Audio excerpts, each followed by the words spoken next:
A Connecticut Yankee in King Arthur's Court, Chapter 24, A Rival Magician. My influence in the Valley of Holiness was something prodigious now.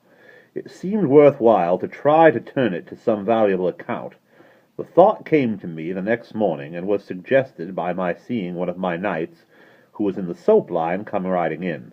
According to history, the monks of this place, 2 centuries before, had been worldly minded enough to want to wash. It might be that there was 11 of this unrighteousness still remaining, so I sounded a brother. "Wouldn't you like a bath?" He shuddered he shuddered at the thought of the peril of it to the well, but he said with feeling, "One needs not ask that of a poor body, who has not known that blessed refreshment, sith that he was a boy. Would God I wash me, but it may not be, fair sir. Tempt me not, it is forbidden."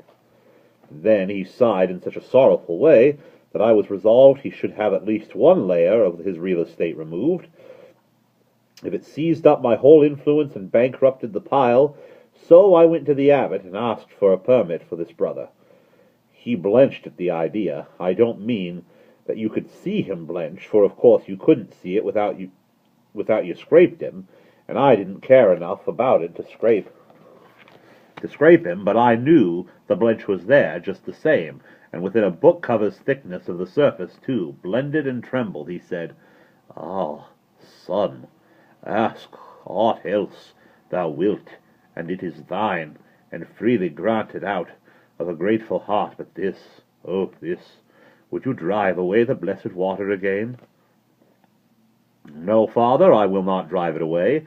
I have mysterious knowledge which teaches me that there was an error that other time, when it was thought the institution of the bath banished the fountain." A large interest began to show in the old man's face. "My knowledge informs me that the bath was innocent of that misfortune which was caused by quite another sort of sin." These are brave words, but right welcome if they be true. "They are true indeed. Let me build the bath again, father. Let me build it again, and the fountain shall flow forever." "You promise this? You promise it? Say the word. Say you promise it." "I do promise it." "Then will I have the first bath myself? Go, get ye to your work. Tarry not, but go." I and my boys were at work straight off. The ruins of the old bath were there yet in the basement of the monastery, not a stone missing. They had been left just so all these lifetimes, and avoided with a pious fear, as things accursed. In 2 days we had it all done, and the water in a spacious pool of clear, pure water that a body could swim in. It was running water, too. It came in and went out through the ancient pipes. The old abbot kept his word, and was first to try it. He went down black and shaky, leaving the whole black community above trembled and worried and full of bodings, and he came back white and joyful, and the game was made, another triumph scored. It was a good campaign that we made in the Valley of Holiness. And I was very well satisfied and ready to move on now. But I struck a disappointment. I caught a heavy cold, and it started up an old lurking rheumatism of mine. Of course the rheumatism hunted up my weakest place and located itself there. This was the place where the abbot put his arms about me and washed me. What time he was moved to testify his gratitude to me with an embrace.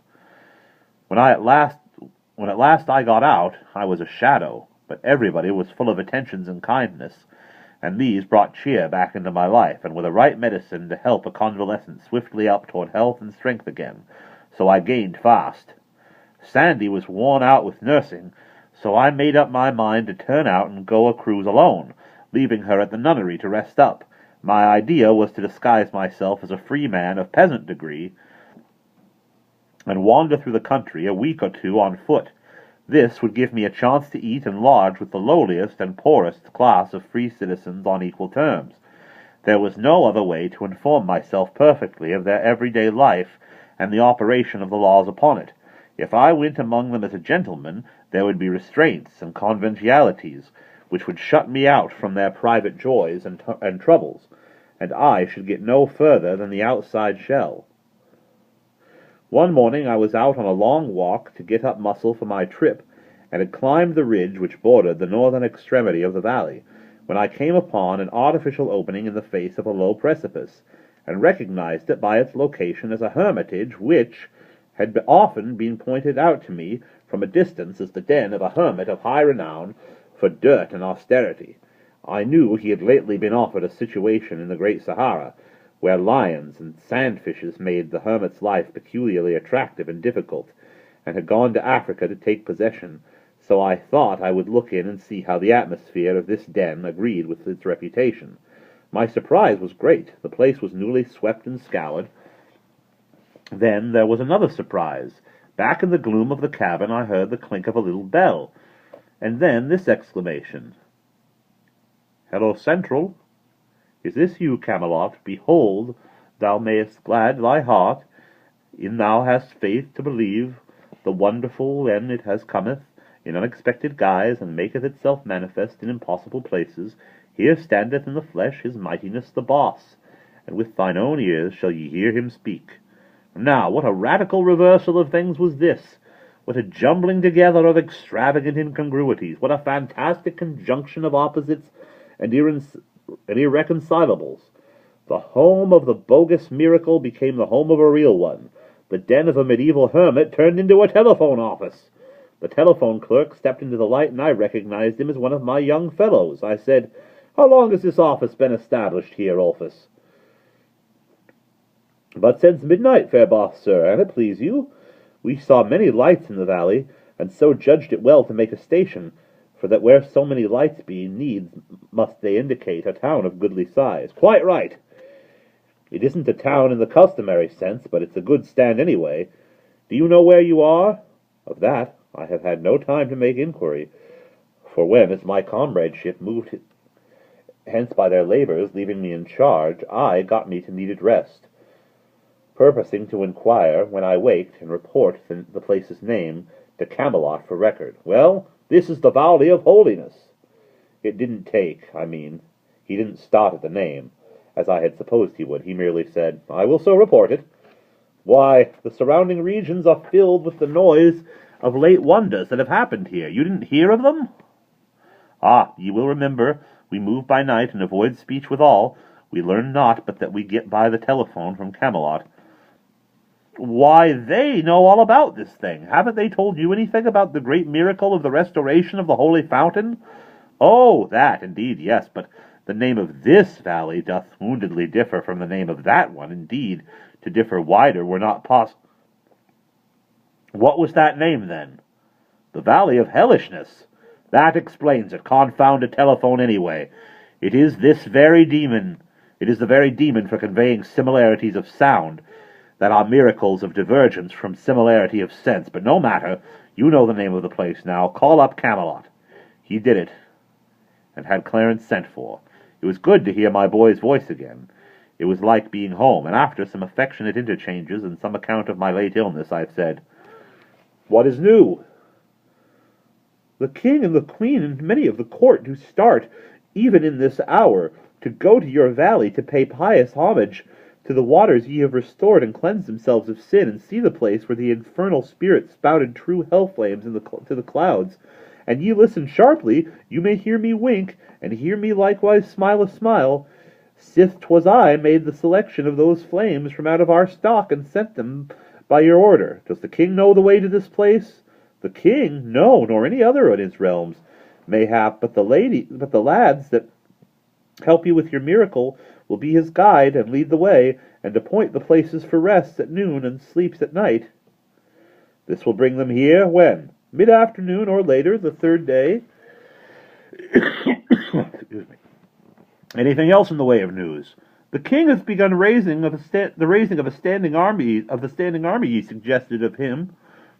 One regiment is complete and officered."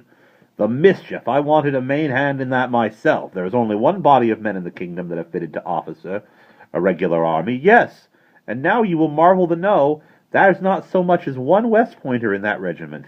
"What are you talking about? Are you in earnest?" "It is truly as I have said. Why, this makes me uneasy. Who were chosen, and what was the method?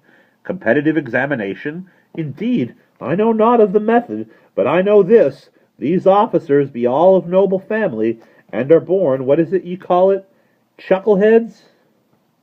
There's something wrong, Clarence. Comfort yourself, then. For 2 candidates, for a lieutenancy, do travel hence with the king, young nobles both, and if ye but wait where you are, you will hear them question. That is news to the purpose. I will get one West Pointer in anyway. Mount a man and send him to that school with a message. Let him kill horses if necessary, but he must be there before sunset tonight, I say. And say, there is no need. I have laid a ground wire to the school. Prithee let me connect you with it. It sounded good. In this atmosphere of telephones and lightning communication with distant regions, I was breathing the breath of life again after long suffocation. I realized then what a creepy, dull, inanimate horror this land had been to me all these years, and how I had been in such a stifled condition of mind as to have grown used to it almost beyond the power to notice it. I gave my order to the superintendent of the academy personally. I also asked him to bring me some paper and a fountain pen and a box or so of safety matches. I was getting tired of doing without these conveniences. I could have them now, as I wasn't going to wear armor any more at present, and therefore could get at my pockets. When I got back to the monastery, I found a thing of interest going on. The abbot and his monks were assembled in the great hall, observing with childish wonder and faith the performances of a new magician, a fresh arrival. His dress was the extreme of fantastic, as showy and foolish as the sort of thing an Indian medicine man wears. He was mowing and mumbling and gesticulating and drawing mystical figures in the air and on the floor. The regular thing, you know. He was a celebrity from Asia, or so he said, and that was enough. That sort of evidence was as good as gold, and passed current everywhere. How easy and cheap it was to be a great magician in this fellow's terms. His specialty was to tell you what any individual on the face of the globe was doing at that moment, and what he had done at any time in the past, and what he would do at any time in the future. He asked if any would like to know what the Emperor of the East was doing now. The sparkling eyes and the delighted rubbing of hands made eloquent answer. This reverend crowd would like to know what the monarch was at just at this moment. The fraud went through some more mummery, and then made grave announcement.